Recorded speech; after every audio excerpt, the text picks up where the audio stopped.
Today we will study reducing balance method. I had already discussed straight line method in my previous video. So let's start with reducing balance method. This method is also known as written down value method and diminishing balance method.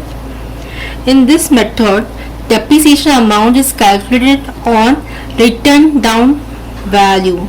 And what is written down value? That will be understood with the help of example. For example, we will take the same example. We had purchased a machinery of for rupees 49,000. We incurred a cost for installation for suppose 1,000. My original cost is equal to 50,000. For say every year company we charge depreciation at the rate of 10%. So for first year मैं कितना percentage charge करूंगी 10%. किस पे? On my original cost. So 10% on 50,000 is 5,000. जब हम अपना depreciation amount minus करेंगे तो हमें क्या मिलेगा? 45,000. ये 45,000 को हम क्या बोलते हैं? Written down value. Again second year जब हमें डेप्रिसिएशन चार्ज करेंगे for the second year, as per this method हम किस पे चार्ज करेंगे? हम अपने रिटन डाउन वैल्यू पे, ना कि 50,000 पे. हम चार्ज करेंगे 45,000 पे. ठीक है, तो 45,000 पे 10% कितना हुआ? 4,500. That is 40,500. ओके, तो डिफरेंस क्या है? In straight line method, my depreciation amount is always charged on what? Original cost. Whereas in reducing balance method, हम अपना depreciation किस पे निकालेंगे? हमेशा written down value पे. जैसे मेरा WDV हो गया, for third year मैं depreciation किस पे चार्ज करूंगी? 40,500. That is 4050. तो यहाँ पर हमें एक ही चीज़ याद रखनी है कि जब हम डेप्रिसिएशन निकालेंगे हमें ओरिजिनल कॉस्ट पे नहीं, हमें उसके रिटर्न डाउन वैल्यू पे निकालना है, जिसको हम डिमिनिशिंग बैलेंस मेथड भी बोलते हैं, क्योंकि हमारा जो डेप्रिसिएशन का जो वैल्यू है वो डिक्रीज होता रहता है, वो हम सेम नहीं रखते जैसे कि हम स्ट्रेट लाइन मेथड में रखते थे. तो इसको रिड्यूसिंग बैलेंस मेथड या फिर रिटर्न डाउन वैल्यू मेथड या फिर डिमिनिशिंग बैलेंस मेथड भी बोलते हैं. ओके, तो ये तो इसका एक्सप्लेनेशन रहा. अभी हम इसके सम में आते हैं. एक क्वेश्चन है, इधर क्वेश्चन देख लेते हैं. ABC company purchased some machinery on 1st January 2011 costing rupees 88,000 and spent rupees 2,000 on its erection. On 30 June 2011, additional machinery is purchased for rupees 10,000. On 31st December 2012, as a part of the machinery was sold for rupees 2,100, which has cost price of rupees 4,000 on 1st January 2011. Prepare machinery account for the year 2011, 12 and 13, assuming that the machinery is depreciated at 10% per annum on diminishing balance method on 31st December each year. तो यहाँ पे जो company ABC company है उसने कुछ machinery purchase की है और उनका accounting period Jan to December. तो उसने बिगनिंग ऑफ द ईयर ही उसने मशीनरी परचेज की है. कितनी की मशीनरी परचेज की है? 88,000 की. एंड उसने कुछ कॉस्ट इंकर किया है फॉर इरेक्शन, दैट इज 2,000 की. और सेम ईयर उसने कुछ एडिशनल मशीनरी भी परचेज किया हुआ है जो कि है 10,000 का. इन शॉर्ट यहाँ पर हमारे पास 2 मशीनरी है. ठीक है. On 31st December 2012, as a part of machinery was sold. यानी on 31st December 2012 को हमने क्या किया? एक part of the machinery sold किया. हमने पूरी मशीनरी नहीं सोल्ड की है, हमने सिर्फ उसका एक पार्ट सोल्ड किया है. पर कौन सा पार्ट वो देखते हैं. वो पार्ट जिसका कॉस्ट प्राइस इज व्हाट? 4,000. जो हमने परचेज किया था ऑन 1 जनवरी, हमने 1 जनवरी क्या परचेज किया था, हमने कुछ 88,000 वाला जिसपे हम 2,000 खर्चा किए थे, टोटल 90,000 का मशीनरी खरीदा था। वो 90,000 वाले मशीनरी से हमने उसका एक पार्ट बेचा है जिसका कॉस्ट प्राइस इज 4,000। और वो लोग हमें बोल रहे हैं कि आपको मशीनरी अकाउंट बनाना है। यहाँ पर डेप्रिसिएशन अकाउंट नहीं पूछा है तो हम नहीं बनाएंगे। यहाँ पर सिर्फ बोला है मशीनरी अकाउंट बनाने के लिए, वो भी 3 साल के लिए, 2011, 12 एंड 13। उनका depreciation rate is 10% per annum. और यहाँ पर हमें डिमिनिशिंग बैलेंस मेथड यूज करना है और उनका अकाउंटिंग पीरियड क्लोज होता है 31 दिसंबर। तो सबसे पहले हम क्या करेंगे, हम वर्किंग करेंगे। जैसे कि मैंने लास्ट वीडियो में भी कहा था, एक बार अगर वर्किंग हो जाएगा तो आपका लेजर में पोस्टिंग बहुत इजी हो जाएगा। आपको सिर्फ वर्किंग पर फोकस करना है। तो हम वर्किंग स्टार्ट करते हैं। तो वर्किंग स्टार्ट करने के लिए जैसे हमें इंफॉर्मेशन दिया है वैसे वैसे हम स्टेप बाय स्टेप उसको करते रहेंगे। सबसे पहले इंफॉर्मेशन उन्होंने दिया है कि उन्होंने मशीनरी परचेज किया है और 1 जनवरी 2011। सो 1 जन 2011 को हमने मशीनरी परचेज किया है। मैं यहाँ पर कर देती हूँ, ये मेरा है सपोज मशीनरी 1। मेरे पास 2 मशीनरी है तो मैं यहाँ पर 2 मशीनरी का कर देती हूँ, दोनों अलग अलग कैलकुलेट करेंगे। हमने परचेज किया है, कितने का परचेज किया था, 88,000 का। उस पर हमने कुछ कॉस्ट पे इंकर किया है तो हम ऐड करेंगे, add erection cost that is 2,000। यानी मेरा टोटल ओरिजिनल कॉस्ट कितने का हो गया, 90,000 का। ठीक है। Next, on 30 June 2011 additional machinery is purchase for ₹10,000। हमने एक एडिशनल मशीनरी भी परचेज किया है और सेम ईयर परचेज किया है। कब, 30 जून को। तो वो भी लिख देंगे, 30 जून 2011 एडिशनल मशीनरी परचेज, यानी मेरा मशीनरी 2 हुआ। तो मेरा मशीनरी 2 कितने का मैंने परचेज किया है, 10,000 का।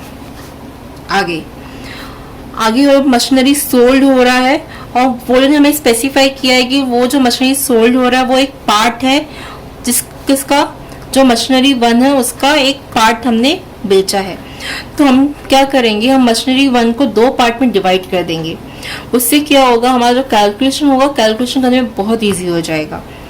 मुझे पता है कि कितने का पार्ट था, वो 4,000 का। तो मैं इसको डिवाइड कर दूंगी 2 पार्ट में। एक पार्ट 4,000 का, यानी दूसरा पार्ट कितने का हो गया, 86,000 का। टोटल 90,000 है मशीनरी 1 का। मशीनरी 1 को 2 पार्ट में डिवाइड कर दिया है, 86,000 एंड 4,000। मुझे पता है आने वाले टाइम में हम क्या करेंगे, मशीन को बेचने वाले हैं। तो मैंने पहले से इसको अलग से कर दिया कि मेरे को कैलकुलेशन में प्रॉब्लम ना आए। Okay. And as per the rule मुझे पता है कि जैसे ही मेरे को नेक्स्ट ईयर जाना है तो मेरे को पहले डेप्रिसिएशन चार्ज करना पड़ेगा बुक क्लोज करने से पहले। तो 30 जून हो गया, उसके बाद 31 दिसंबर को हम क्या करेंगे, डेप्रिसिएशन चार्ज करेंगे। सो 31 दिसंबर 2011 लेस डेप्रिसिएशन कितना बोला है, 10%।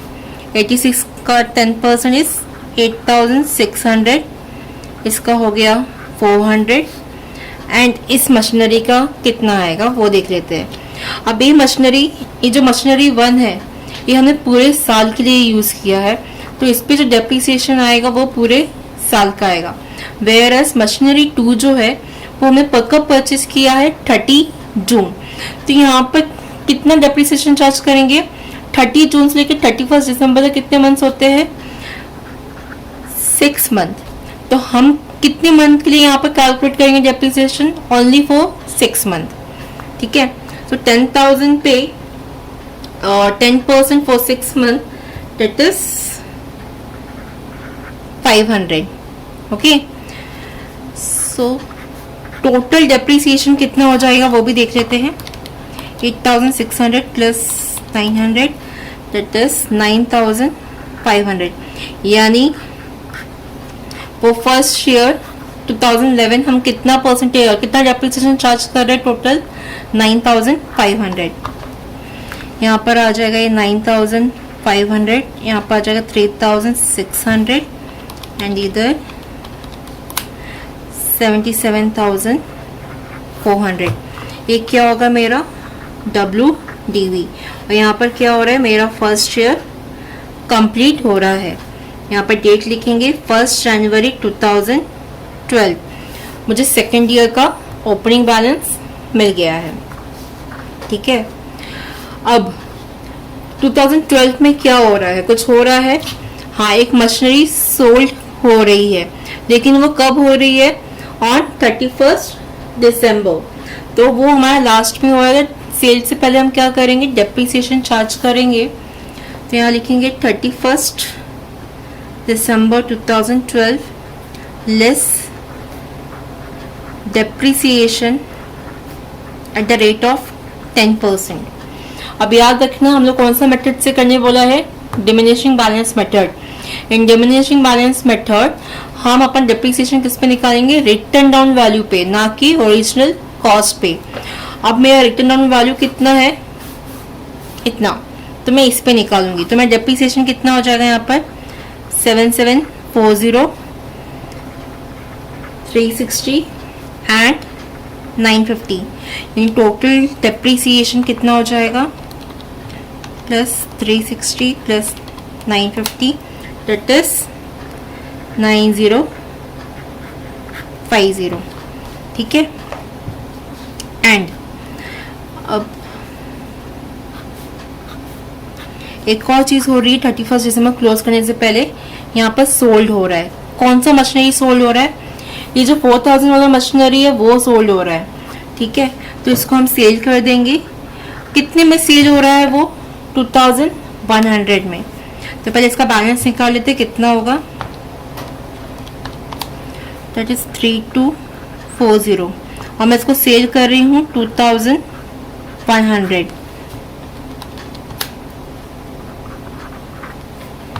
ठीक है, अब ये याद रखना, जब भी हम सेल करेंगे तो एक एंट्री हमेशा साथ में आएगी, वो है प्रॉफिट एंड लॉस की.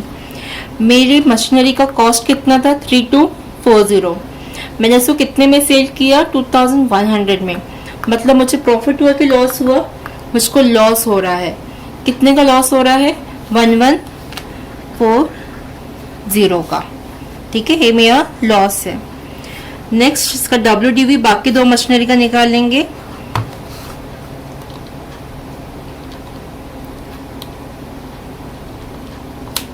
It is 69660. यहाँ पर आ जाएगा 8550. ठीक है, याद रखना. अभी ये चैप्टर क्लोज हो गया. अब यहाँ पर कुछ आगे नहीं आएगा, यहाँ पर मैं क्रॉस कर देती हूँ. एंड यहाँ पर ये मेरा क्या हो रहा है, थर्ड ईयर कंप्लीट हो रहा है. ये हो गया 1 जनवरी 2013.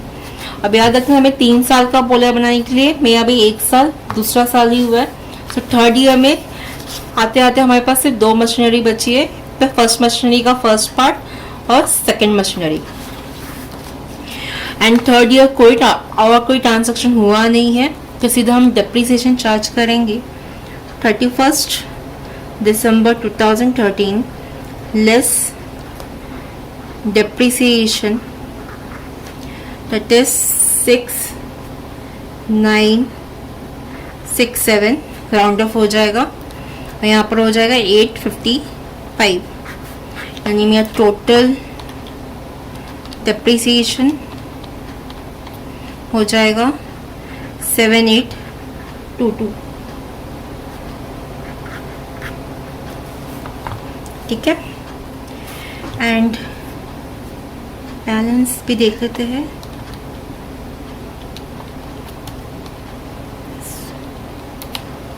It is 7695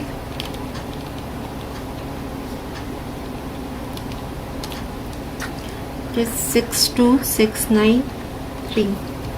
That is a WDV for next year. याद रखना हम लोग को सिर्फ 3 साल का बोला है, तो हम सिर्फ 3 साल का रिकॉर्ड करेंगे. इतना पार्ट मेरा फर्स्ट ईयर में आएगा, इतनी एंट्रीज मेरी सेकेंड ईयर में, और सिर्फ इतनी एंट्री आएगी मेरी थर्ड ईयर में. अब यहाँ पर 2 मशीनरी है, तो हम क्या करेंगे, हम थोड़ा और कैलकुलेशन कर लेंगे कि हम लोग को जब हम पोस्ट करें तो हमें कैलकुलेट ना करना पड़े. ठीक है, तो यहाँ पर हम WDV भी निकाल लेते हैं कि मेरा बैलेंस कितना आने वाला है. ये मेरा बाकी था, वो भी निकाल लेते हैं. That is 77,400 plus 3,600, that is 81,000. ठीक है, एक को इसका भी निकाल लेते हैं.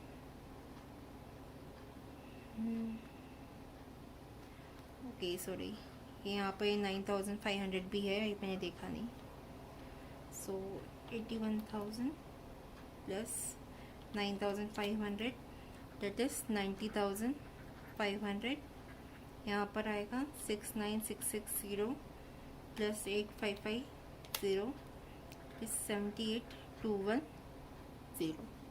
ठीक है, इसका भी निकाल लेते हैं. 62,693 प्लस 76,95 388. सो स्टार्ट करते हैं पोस्टिंग हमारे लेजर अकाउंट में.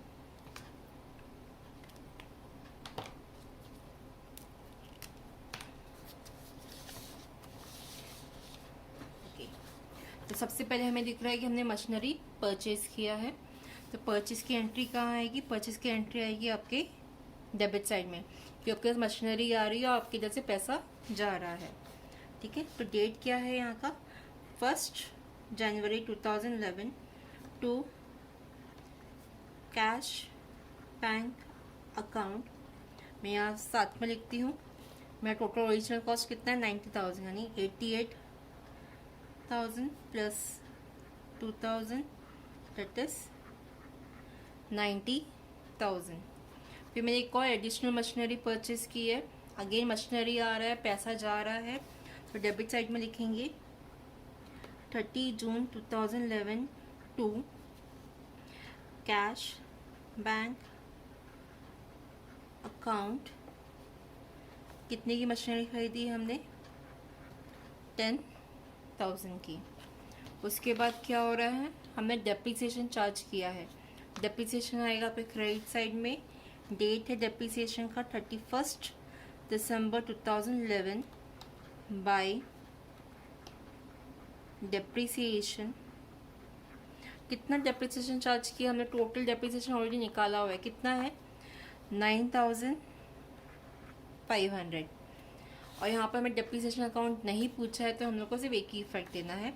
अब करेंगे हम इसको क्लोज फर्स्ट ईयर को. ये हो जाएगा आपका 1 लाख,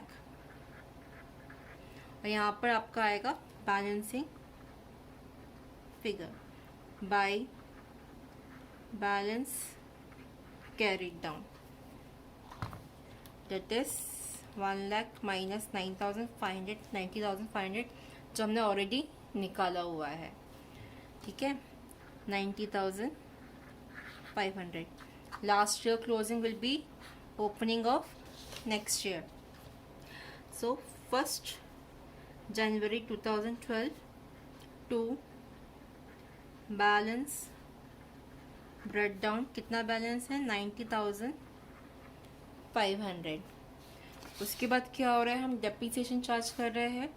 डेप्रिसिएशन क्रेडिट साइड में आएगा 31 दिसंबर 2012 बाय डेप्रिसिएशन. कितना डेप्रिसिएशन में टोटल निकाला हुआ है, दैट इज 9050. यही मदद करता है वर्किंग नोट. आपका सब कैलकुलेशन आपको सिर्फ फटाफट कॉपी पेस्ट करना है यहाँ पर. ठीक है, 9050. उसके बाद क्या दिख रहा है, सेल हो रहा है, राइट. सेल हो रहा है तो क्या हो रहा है, आपका असेट जा रहा है और पैसा आ रहा है. तो असेट जा रहा है तो क्रेडिट साइड में आएगा. डेट सेम रहेगा 31 दिसंबर 2012. यहाँ पर लिखेंगे बाय कैश बैंक. कितने में सेल कर रहे हैं हम, 2,000 100 में। हमें क्या हुआ है, प्रॉफिट या लॉस? लॉस। लॉस कौन सा साइड में आएगा? ये आएगा क्रेडिट साइड में। सेम डेट बाय, और लॉस जाएगा आपके प्रॉफिट एंड लॉस अकाउंट में। So by profit and loss account कितने का लॉस हुआ है? 1140 का। क्लियर? उसके बाद क्या हो रहा है, आपका सेकेंड ईयर क्लोज हो रहा है, तो हमें क्लोज करना है। यहाँ आ जाएगा 90,500। अब यहाँ पर बैलेंस आएगा 31 दिसंबर 2012 बाय बैलेंस कैरी डाउन। कितना बैलेंस आएगा हमने ऑलरेडी निकाला हुआ है, दैट इज 78,210। अगर आपको नहीं जमता है तो आप यहाँ पर भी निकाल सकते हैं, आपको यहाँ पर कैलकुलेट नहीं करना है, तो आप यहाँ पर कैलकुलेटर यूज़ करके कैलकुलेट कर सकते हैं। Last year closing, next year opening. So यहाँ पर आएगा 1 जनवरी 2013 to balance break down, that is 78,210। Third year क्या हो रहा है, सिर्फ डेप्रीसिएशन चार्ज हो रहा है, तो यहाँ पर डेप्रीसिएशन लिख देंगे 31 दिसंबर 2013 बाय डेप्रीसिएशन। कितना डेप्रीसिएशन चार्ज कर रहे हैं? 7822। ठीक है, ये हो गया थर्ड ईयर। अब हम लोग को बोला 3 साल का ही पूछा है, तो हम सिर्फ 3 साल का ही बनाएंगे। हम क्लोज कर देंगे इसको, आ जाएगा 78,210। यहाँ पर आएगा balance by balance carried down. कितना बैलेंस हमने निकाला हुआ है? 70,388। एंड इसको यहाँ पर ओपनिंग करके सिर्फ छोड़ देंगे। 1 जनवरी 2014 टू बैलेंस ब्रेक डाउन 70,388। हमें सिर्फ 3 साल का पूछा है, तो हम सिर्फ 3 साल का ही बनाएंगे और कुछ नहीं करेंगे। एक बार वापस देख लेते हैं। यहाँ पर हमें क्वेश्चन में 2 मशीनरी थी। फर्स्ट मशीनरी का एक पार्ट हमने बेचा था, तो हमने क्या किया, उसको ऑलरेडी 2 पार्ट में डिवाइड कर दिया कि कैलकुलेशन इजी हो जाए। सेकेंड मशीनरी खरीदी, हर जैसा जैसा इन्फॉर्मेशन दिया था हमने स्टेप बाय स्टेप इन्फॉर्मेशन को लिखा, एक वर्किंग नोट बनाया, जिसकी मदद से हमने अपना लेजर अकाउंट बनाया। ठीक है।